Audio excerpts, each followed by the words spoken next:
Noah sat in the middle of the airplane, holding his small backpack close to his chest. He was 14, and this was his first long trip without any family beside him. He kept his eyes on the seat in front, pretending he was calm, but his stomach felt tight. He had saved money for months for this flight, and he had promised his mother he would be brave. He wore a simple hoodie and sneakers, and his hair was a little messy from rushing through the airport. He did not want attention, so he kept his voice low and his movements small. He listened to the quiet sounds of the cabin, the soft hum of the engines, and the faint chatter of people settling in. A few rows ahead, a man named David sat in first class with his wife Anna.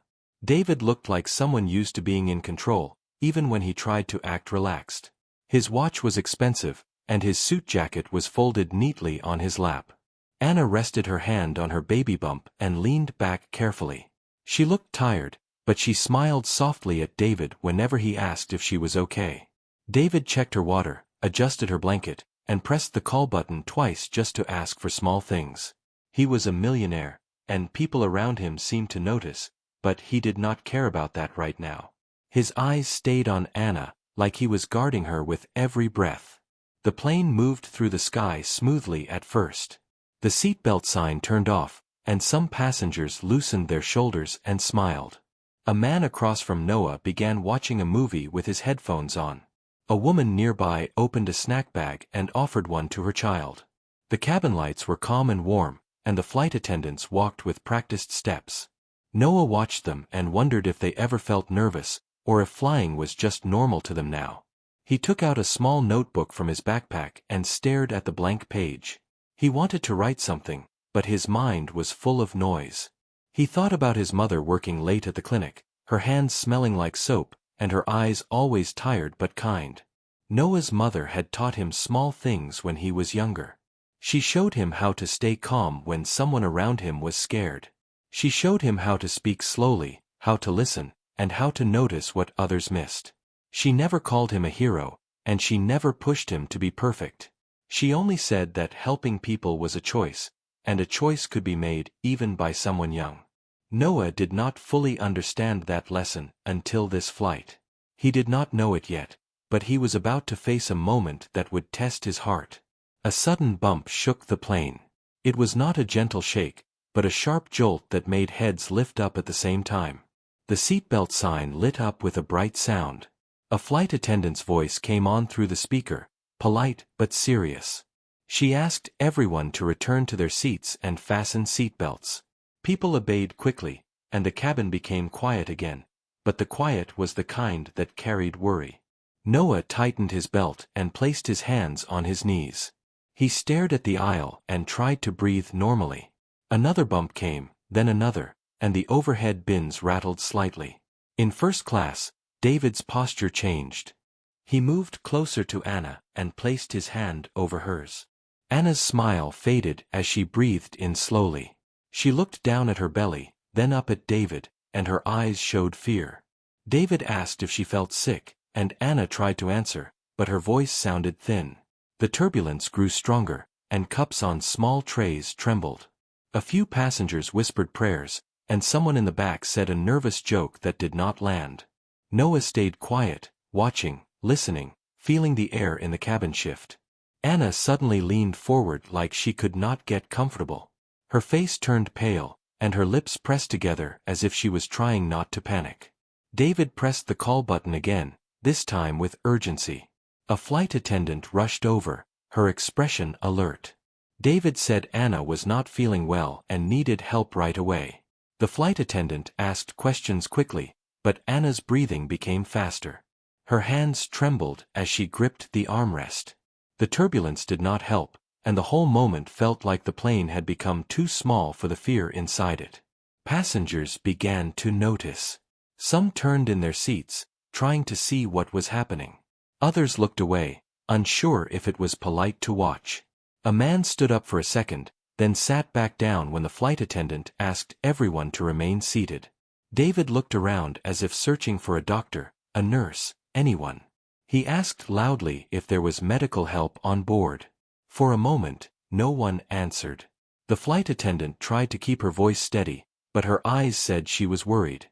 Anna held her belly, her forehead damp, her breath uneven. David's confident face cracked, and he looked like a man who would trade every dollar he had for one calm minute. Noah's heart pounded. He was far from first class, but he could see enough to understand something was wrong. He remembered the way his mother used to take control of a room without raising her voice. He remembered her saying that fear spreads fast, but calm spreads too, if someone chooses it. Noah swallowed hard and stared at his notebook again, as if the blank page could tell him what to do. He felt small, young, and out of place, and he knew some people would not take him seriously. He also knew that waiting could make things worse. Noah unfastened his seatbelt and stood up carefully. The flight attendant down the aisle noticed and raised a hand, ready to tell him to sit. Noah spoke first, soft but firm. He said he had seen situations like this at his mother's clinic, and he might be able to help. The flight attendant blinked, surprised by his confidence. She looked him up and down like she was measuring the risk. Noah did not pretend to be something he was not. He did not claim a title or a big skill. He only said he knew a few steps that could help someone breathe and stay calm until they landed. The flight attendant hesitated, then glanced toward Anna again. Anna's breathing sounded strained, and her eyes looked unfocused with fear. David's voice shook as he asked again for help. The flight attendant made a quick choice and waved Noah forward. Noah walked toward first class with slow, steady steps. Every bump of turbulence felt louder now, and every stare from other passengers felt heavy. Some people looked doubtful, and some looked curious, but Noah kept going. He focused on the problem, not the opinions. When Noah reached David and Anna, he knelt beside Anna's seat. He kept his voice gentle and asked Anna if she could hear him clearly. Anna nodded slightly, her eyes wide. Noah asked her to look at him, not at the shaking plane, and to breathe with him slowly. He demonstrated a calm rhythm, in and out, simple and steady. David watched Noah's face like he was watching a lifeline. Noah asked David to hold Anna's hand, not too tight, just enough to ground her. He asked the flight attendant for water and a clean cloth. He asked for a little space so Anna could feel less crowded. The flight attendant moved quickly, and David nodded, ready to do anything. Noah adjusted the small pillow behind Anna's back to help her sit in a more comfortable position. He reminded Anna to keep her shoulders loose and her jaw relaxed. He told her she was not alone and that the plane would land soon. He kept his words simple, because simple words are easier to hold when fear is strong. Anna followed his breathing pattern, one breath at a time. David's eyes filled with tears he tried to hide, because he did not want to scare Anna more. Another bump shook the cabin. A few passengers gasped. Noah stayed steady and kept counting the slow breaths in his head. He listened to Anna's breathing and watched her shoulders. He looked for signs that she was calming, even a little. He did not rush, because rushing would tell Anna that the situation was out of control. He chose calm like his mother had taught him. The flight attendant returned with water and a cloth, and Noah used them gently, helping Anna cool her face and take small sips. David whispered thank you to Noah, but Noah did not respond with pride. He only nodded, focused on the next breath. A quiet stillness formed around them, even as the plane shook. People nearby stopped whispering and watched with cautious hope. Noah could feel the pressure of their attention, but he did not let it change him. He looked at Anna again and asked her to tell him one simple thing, like her name, so he could keep her present in the moment. Anna managed to say her name. Noah praised her softly and told her she was doing well. David took a shaky breath and finally stopped shouting. The flight attendant spoke into her phone, relaying information to the crew. She asked the pilot to prepare for medical support as soon as they landed. Noah heard the words and felt both relief and fear. Relief because help would be waiting soon. Fear because he knew they still had time in the air, and time can feel long when someone is struggling. He glanced at David and saw a man who looked powerful in every photo, yet helpless in this moment. Noah understood something important then. Money could buy comfort, but it could not buy peace.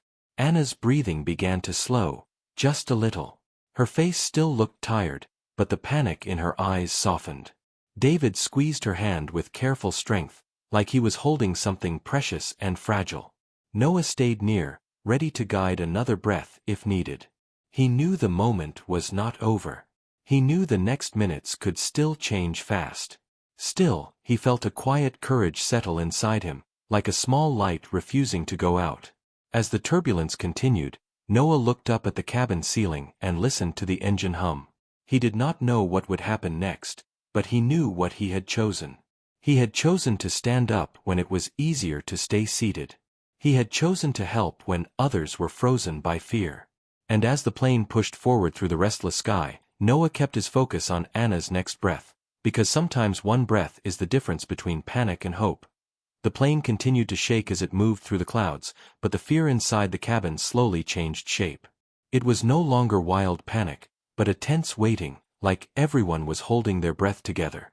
Noah stayed kneeling beside Anna, keeping his posture calm and open. He spoke in a soft voice, guiding her through each breath, never rushing her. He watched her shoulders rise and fall, and he adjusted his pace to match hers. David stayed close, his hand still holding Anna's, his eyes locked on her face. The flight attendant returned again and asked Noah quietly how Anna was doing. Noah explained in simple words that Anna needed calm, steady breathing, comfort, and time. He did not use big terms or try to sound important. He only shared what mattered in that moment. The flight attendant nodded and trusted him, because she could see the change in Anna's face. The color was slowly coming back, and her breathing no longer sounded sharp. Other attendants moved nearby, ready to help but careful not to crowd the space. Anna closed her eyes for a moment and followed Noah's voice. He asked her to imagine a safe place, somewhere peaceful. Anna spoke softly about a small house near the sea where she used to visit as a child. Noah listened and encouraged her to stay with that picture. David smiled weakly when he heard her speak, because hearing her voice steady again felt like a gift. The plane shook again, but Anna did not gasp this time. She stayed focused, and that small victory mattered. Passengers nearby whispered less now. Some leaned back in their seats, feeling hope replace fear. A woman a few rows back wiped her eyes quietly. A man across the aisle clasped his hands together, sending silent support. Noah felt their presence, but he did not look around. He stayed present with Anna, because distraction could pull her back into panic. He remembered his mother saying that attention is a tool, and where you place it can change everything. The captain's voice came over the speaker, calm and clear. He explained that the turbulence would ease soon, and that the plane was preparing for a steady descent. He also mentioned that medical staff would be ready upon landing. The announcement brought a wave of relief through the cabin. Anna opened her eyes and looked at David, her lips forming a small smile. David leaned closer and rested his forehead against hers for a moment, careful and gentle. Noah shifted slightly to ease the pressure on his knees but stayed close. He asked Anna if she felt dizzy or cold. Anna shook her head slowly. He offered her another sip of water, guiding her to drink slowly. The flight attendant placed a blanket over Anna's legs, and David thanked her quietly. Noah noticed how David's voice no longer shook as much. Fear had drained him, but hope was filling the space it left behind. Time passed in a strange way, slow and fast at the same time. Each minute felt important, yet the clock seemed distant. Noah stayed focused on small details, because small details kept big problems away. He noticed Anna's breathing staying even. He noticed her grip on David's hand relaxing. He noticed the way the cabin noise softened as the turbulence faded. These signs told him they were moving in the right direction. David finally looked at Noah directly, really looked at him, not just as a helper, but as a person. He saw a young boy with steady eyes and a calm face, someone far younger than the responsibility he had taken on. David felt something heavy press against his chest, something like gratitude mixed with guilt. He wondered how many times he had walked past people like Noah without noticing them. He wondered how many quiet strengths he had ignored in his busy life. Noah noticed David's gaze and gave a small nod, as if to say everything was under control for now. He did not smile widely or act proud. He stayed grounded, because pride could break focus. He remembered his mother's tired smile after long days, the way she never asked for praise. That memory kept him humble. Another announcement came, this time asking everyone to remain seated as the plane prepared to land. The engines changed sound slightly, and the cabin tilted forward. Anna took a deeper breath and squeezed David's hand once more. She whispered that she felt better now. David's eyes filled again, but this time his tears carried relief instead of fear. He whispered thank you over and over, not sure who he was thanking more, fate or the boy beside him. The flight attendants cleared the aisle gently, asking passengers to stay seated so medical staff could enter quickly after landing. Noah prepared himself to step back when needed. He knew his role would soon end, and trained professionals would take over. He felt a quiet satisfaction, not loud or proud, but steady and warm. He had helped someone through a moment of fear, and that was enough. As the plane touched down, a soft cheer moved through the cabin, but it stayed respectful and low. The wheels met the ground, and the shaking stopped. Anna closed her eyes and let out a long breath she had been holding for too long. David rested his head back and whispered that they were safe. Noah stood slowly and stepped aside to give space. He did not rush away, but he also did not stay where he was no longer needed. The doors opened, and medical staff entered with calm urgency. They spoke kindly to Anna and asked her questions. Noah listened quietly, ready to answer if needed, but the situation was now under control. David explained what had happened, pointing toward Noah. The medical staff nodded with respect, clearly impressed. They helped Anna onto a stretcher, moving carefully and speaking reassuring words. Before Anna was taken away, she reached out her hand toward Noah. Noah stepped closer, and she squeezed his fingers gently. Her eyes were tired but warm. She thanked him in a soft voice that carried deep meaning. Noah nodded and told her she was strong. David stood there, watching the exchange, feeling his heart break open in a way he had never experienced before.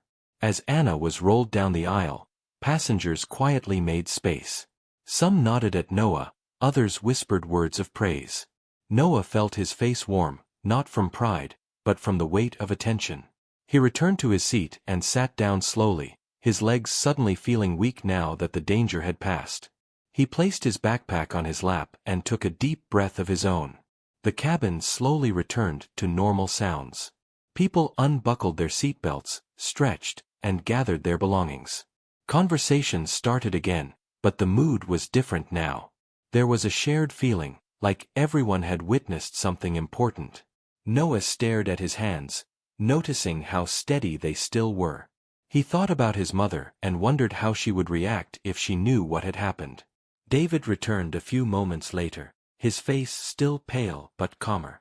He walked toward Noah with careful steps, as if approaching something fragile. He stopped in front of Noah's seat and looked down at him. He struggled to find words, because words felt too small. He finally spoke and thanked Noah sincerely, his voice breaking again. He told Noah that what he did could never be repaid easily. Noah listened quietly, his eyes steady. He did not interrupt or look away. He understood that this moment mattered to David as much as the moment in the air mattered to Anna.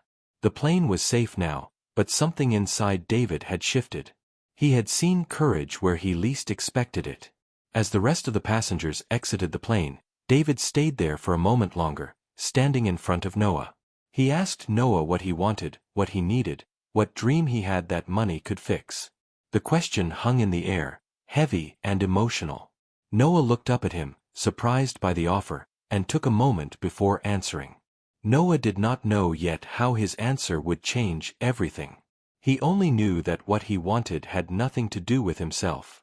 He thought again of his mother, her clinic, and the long nights she worked without complaint. As he opened his mouth to speak, the weight of his choice settled gently in his chest, and the true meaning of the moment began to unfold. Noah looked up at David and felt the weight of the question resting between them. He was not used to being asked what he wanted by someone powerful. He usually kept his wishes small and quiet.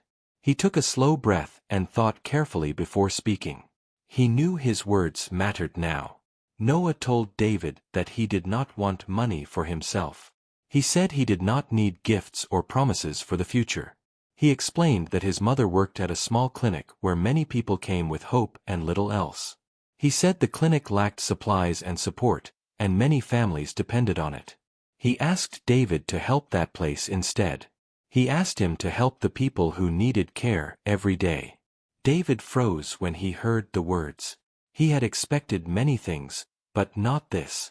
He felt his throat tighten, and his eyes filled again. He had built companies and signed huge deals, but this moment broke him in a different way. He lowered himself into the seat across from Noah and covered his face with his hands. He cried openly, not caring who saw. Noah sat quietly and waited. He did not feel awkward or afraid. He understood that tears sometimes come when something true touches the heart. David finally looked up, his face red and wet, and nodded slowly. He told Noah that his request meant more than any demand for money. He promised to help the clinic in every way he could. He promised it with his whole heart. The airport around them moved fast, but their moment felt still. Flight attendants watched from a distance, sensing something meaningful was happening. A few passengers slowed their steps as they passed, feeling the emotional weight without knowing all the details. Noah felt tired now, the kind of tired that comes after holding strength for too long. David stood up and offered Noah a gentle handshake. Noah accepted it, his grip firm but calm. David told Noah that he hoped to meet his mother one day. Noah nodded and said she would be grateful, but she would not expect anything. David smiled sadly at that and said that was exactly why he wanted to help. Medical staff soon returned with good news. Anna was stable and resting. She would stay under care for observation, but both she and the baby were safe. When David heard this, he closed his eyes and whispered thanks. He turned to Noah again and said that his family would never forget what he had done. Noah listened quietly, not knowing how to respond to such words. David walked away to follow the medical team, but he looked back once more before leaving. Noah watched him go and felt a strange mix of relief and heaviness. The emergency was over, but the memory would stay. He gathered his backpack and stepped off the plane with the other passengers.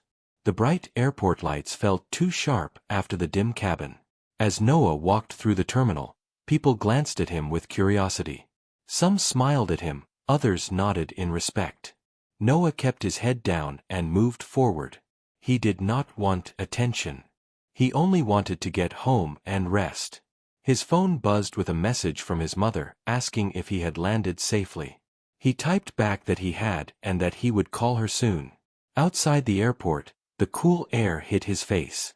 Noah sat on a bench and waited for his ride. He replayed the flight in his mind, every breath, every word. His hands finally began to shake now that everything was over. He pressed them together and breathed slowly, using the same method he had taught Anna. Calm returned little by little. At the hospital, David sat beside Anna's bed, holding her hand carefully. She listened as he told her everything that happened after she was taken away. He spoke about Noah and the choice he made. Anna's eyes filled with tears as she listened. She placed her hand on her belly and whispered that kindness had saved them. Anna asked David to promise something. She asked him to live differently from now on. She asked him to see people the way Noah did. David promised her without hesitation. He knew this moment had changed him forever. Wealth no longer felt like a goal, but a tool meant to be used wisely. Days passed, and Noah returned to his normal life. He went to school, helped his mother at home, and studied quietly at night. He did not tell many people about the flight. He did not feel the need to. But change had already started moving behind the scenes. David kept his promise. He visited the clinic where Noah's mother worked. He saw the narrow halls, the old equipment, and the tired but caring staff. He listened more than he spoke. He asked what they needed and how he could help without controlling everything. The staff were surprised but grateful. Noah's mother was confused at first when David introduced himself. When she realized who he was and why he was there, she felt her knees weaken. She looked at Noah with disbelief and pride. Noah looked back, embarrassed but calm. He told her he only did what she had taught him. Support began to arrive at the clinic. New supplies, better tools, and more staff slowly changed the space. Patients noticed the difference. Hope grew where stress once lived. Noah watched it all quietly, feeling a deep sense of peace. David and Anna visited the clinic together later. Anna thanked Noah again, her smile gentle and sincere. She told him that the baby was strong. She said they planned to name the child with a meaning tied to hope and kindness. Noah smiled softly and wished them well. Life did not turn Noah into a celebrity or a rich child. He remained simple and focused. But something inside him had grown stronger. He learned that courage does not shout. It listens, acts, and steps back when the moment passes. David learned something too. He learned that real wealth is not measured by numbers, but by impact. He learned that sometimes the smallest voice in the room carries the greatest truth. As weeks turned into months, the story of the flight spread quietly among those who mattered. It was not about drama or praise. It was about a choice made in a moment of fear. A choice that connected lives in a way money never could. Noah often thought back to that day, not with pride, but with gratitude. He was grateful he stood up. He was grateful he spoke. And most of all, he was grateful that kindness had found its way through the clouds when it was needed most. Months passed after the flight, but its meaning stayed alive in quiet ways. Noah continued his simple routine, waking early, helping his mother at home, and walking to school with his backpack resting lightly on his shoulders. He did not feel like a hero, and he did not want to be seen as one. He only felt older inside, like he had crossed an invisible line and could never go back to being unaware. The clinic changed slowly but clearly. New lights replaced the old dim ones, and clean equipment filled shelves that were once empty. More staff arrived, bringing fresh energy and support. Patients who used to wait in long lines now felt seen and cared for. Noah's mother watched these changes with quiet amazement. She still worked just as hard, but her shoulders no longer carried the same heavy weight. David kept visiting the clinic, never with cameras or announcements. He spoke with nurses, listened to patients, and learned their stories. He began to understand struggles he had never faced himself. Each visit changed him a little more. His sharp business voice softened, and his rushed movements slowed. He learned how powerful listening could be. Anna recovered well and returned to her calm strength. Her baby grew safely, each day bringing relief and joy. She often thought about the flight and the young boy who stood up when fear filled the air. She believed that kindness reached them that day through Noah for a reason. She held that belief close. One afternoon, David invited Noah and his mother to a small gathering at the clinic. It was not a celebration but a quiet thank you. Staff members stood together, smiling with tired but hopeful eyes. David spoke briefly, keeping his words simple. He said the clinic mattered, the people mattered, and kindness mattered most. Noah listened from the side, feeling a little uncomfortable with attention. He looked at his mother, who stood tall with pride shining in her eyes. She squeezed his hand gently, reminding him without words that his heart had always been his greatest strength. Noah felt warmth spread through his chest. As time moved forward, the story of the flight became something people shared softly. It was told in classrooms, homes, and waiting rooms. It was not told to impress, but to remind. It reminded people that courage does not ask for permission and kindness does not wait for age. David's life shifted in ways he did not expect. He still worked and made decisions, but his purpose felt different now.